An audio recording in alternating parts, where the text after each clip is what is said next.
Kayo ha, mga bad employees kayo sa kapatid ko ha. Hindi po ate, sinamahan lang po namin si Crisel. Tapos na nga po yung klase namin eh. Opo ate, actually pauwi na nga po kami bago na po kami nakita. Ay, uwi na tayo. Di ba kain pa tayo ng gulaman at kami? Kasi naman si ate, hila ng hila. Hindi pa nga alam yung story eh, no? Sige na ate, alis na kami. Tara na.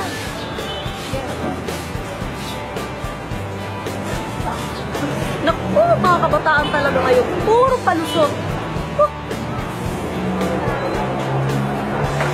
Ganyan din kaya tayo mga girl. Pero look at us now. Di ba nga dati, ang dami pa nga natin crush noon. Naku, feeling mo naman papansin ako ng crush ko noon. Sa itsura kong to, nerd na nerd. Ay, naku. Sus, believe kaya ako sa'yo, girl.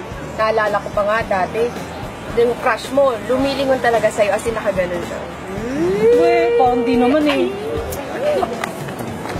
Actually, may reason kung bakit tayo nandito kasi may gusto kang makitang muli. Ha? Sino? Ano ba yan? Ako, umayos ka ha. Sinasabi ko sa'yo. Ay, may nakalimutan pala akong bilhin sa tindahan. Wait lang.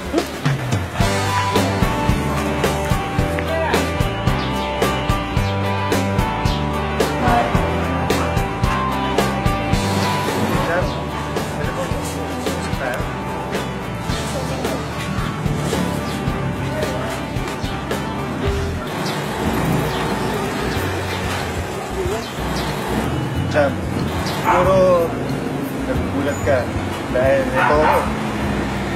Ngayon ako nagkalakas ng small pot after 4 years. Alam mo, matagal na kita napapansin ng ex mo, pero hindi kasi tayo bagay nun eh. Ewan ko. Hindi ko alam. Alam mo, gusto kita noon pa.